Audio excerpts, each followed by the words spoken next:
A única das 7 maravilhas do mundo antigo que sobreviveu até hoje é a Grande Pirâmide de Gizé. Com cerca de 146 metros de altura, a construção sempre foi e ainda é alvo de inúmeras dúvidas. O consenso acadêmico diz que foi o faraó Quéops quem a construiu. Mas de onde teria vindo o método? Uma geração antes de Quéops, existia um faraó que esteve envolvido na construção de 3 pirâmides em um único reinado. A primeira desabou parcialmente em algum momento da história. A segunda teve que ser alterada no meio da obra em andamento. E a terceira foi a que estabeleceu os fundamentos de praticamente tudo que Quéops viria a usar depois para fazer história. O nome desse faraó é Sneferu ou Snefru, e essa é a história do DNA das pirâmides. Bom, para se entender o que Sneferu fez, a gente primeiro precisa compreender o que ele herdou. Por volta de 2650, o faraó de Djoser e o arquiteto dele, Imhotep, fizeram algo bastante ousado. Empilharam mastabas e criaram 6 andares em pedra calcária, a famosa primeira pirâmide em degraus de Saqqara. E aqui começa a complicação.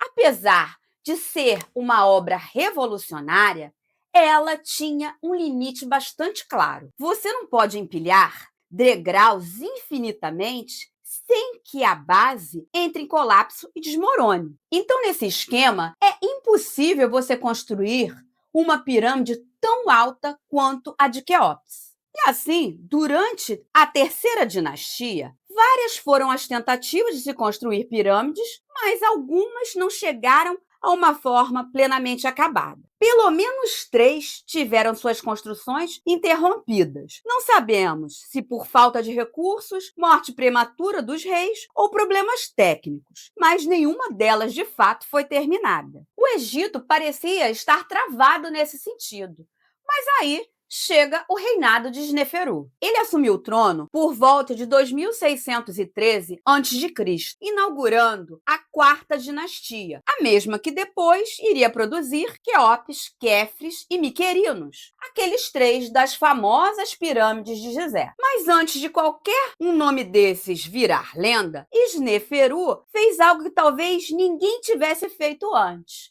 Ele resolveu testar. E assim, ele não construiu uma pirâmide, e nem 2. Foram pelo menos 3 pirâmides em um mesmo reinado. A primeira grande obra de Sneferu foi em Maidum, cerca de 100 quilômetros ao sul do Cairo.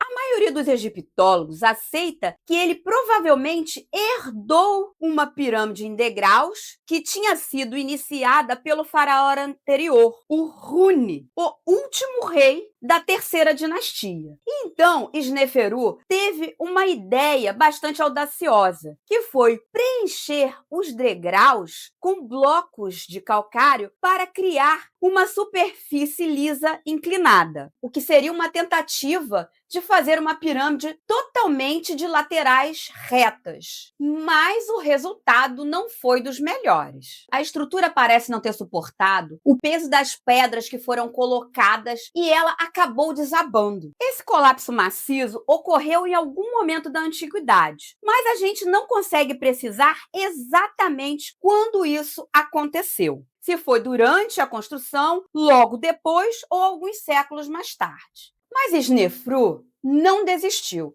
Ele não parou por aí.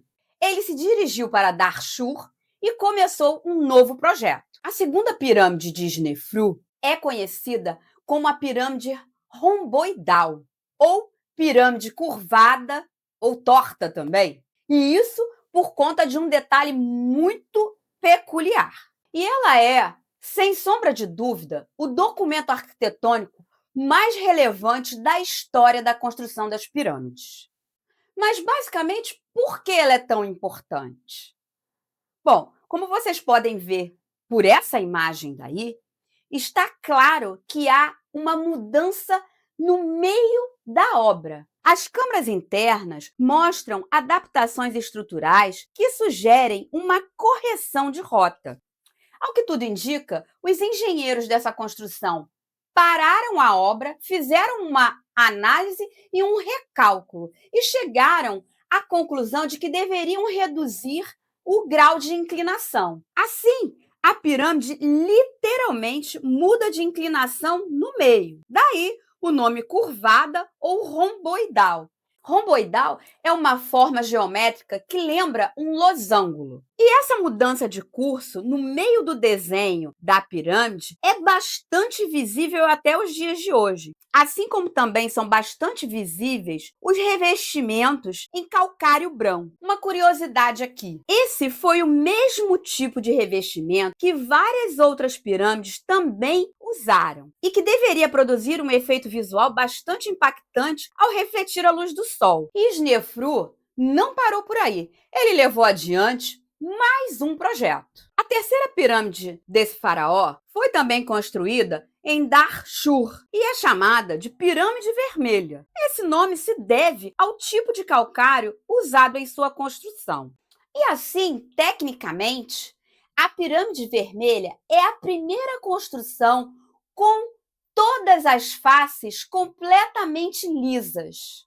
O ângulo de 43 graus, aprendido com o erro da pirâmide curvada, foi aplicado aqui desde o início da obra, que resultou em uma estrutura sólida e geometricamente perfeita. Mas aqui a coisa fica, não digo complicada, mas pelo menos curiosa. Porque dentro da Pirâmide Vermelha, por volta de 1950, arqueólogos encontraram fragmentos com algumas inscrições e, curiosamente, as datas dessas inscrições coincidem com o mesmo período em que a pirâmide curvada também estava em construção. Ou seja, Snefru fez duas construções, duas pirâmides, ao mesmo tempo, em dois lugares diferentes e com duas equipes de trabalhos paralelas, o que torna a escala logística disso bem absurda. Mas aonde que entra Quéops nessa história toda? Bom, quando Quéops subiu ao trono, ele não estava começando nada do absoluto zero. Na verdade,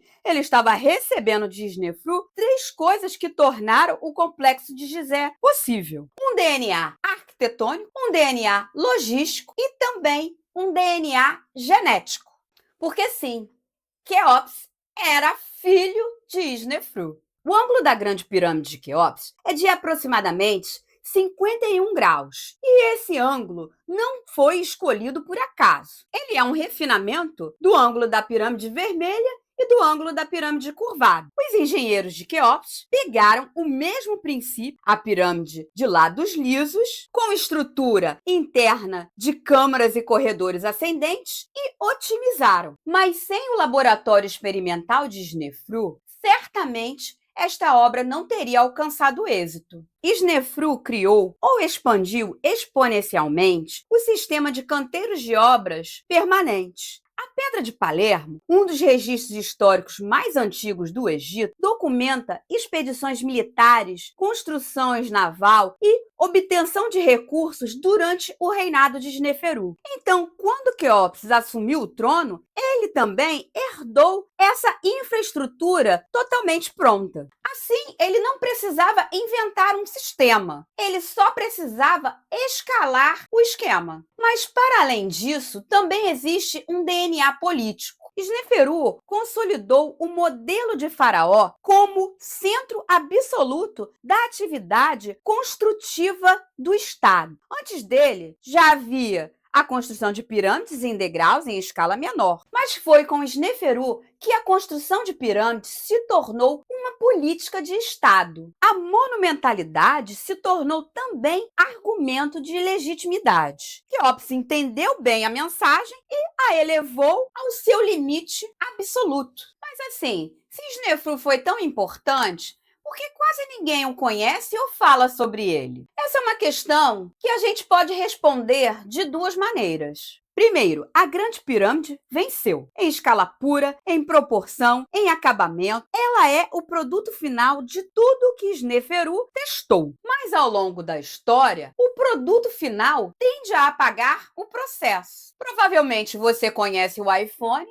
mas não conhece todos os protótipos que falharam antes dele. Assim, você conhece a Grande Pirâmide, mas não conhecia a história das pirâmides que vieram antes dela. Segundo, Sneferu é um dos faraós da quarta dinastia mais bem documentado. Só que a documentação sobre ele está super fragmentada e bem distante do grande público. Como a Pedra de Palermo, que mencionei anteriormente, ela registra expedições militares, expedições de mineração, construção de navios e é uma evidência material direta da escala do reinado dele. Há também as inscrições de Wadi Magara, no Sinai, gravadas diretamente na rocha, que mostram Snefru em pose subjugando inimigos. E isso confirma as campanhas militares que expandiram os recursos para as construções. E há também textos dos canteiros de obras da Pirâmide Vermelha, que mostram datas que permitem calcular o ritmo de construção com uma precisão bastante acurada. E elas confirmam que a Pirâmide Vermelha foi sim completada em vida por Snefru. Então, Quéops não construiu a maior pirâmide do Antigo Egito porque ele era um gênio isolado. Quéops construiu a maior pirâmide do mundo porque o pai dele passou décadas ajustando, corrigindo e sistematizando tudo antes. Mas tem uma coisa que os egiptólogos continuam debatendo até a atualidade, que é onde exatamente Sneferu foi enterrado. Seria na pirâmide vermelha, na pirâmide curvada ou naquela primeira pirâmide em degraus? A pirâmide vermelha é a candidata mais forte. As inscrições do canteiro sugerem isso. A arquitetura interna também. Mas, de fato, nenhuma múmia foi encontrada ali. Por conta disso, alguns egiptólogos argumentam que Sneferu pode ter sido enterrado na pirâmide curvada, mas essa questão ainda permanece em aberto. E nesse caso, o que mais importa, o resultado final. E sobre mais detalhes dos processos de construção dos túmulos egípcios, você pode aprofundar um pouco mais assistindo a esse vídeo que vai aparecer aqui no card. Muito obrigado e até mais!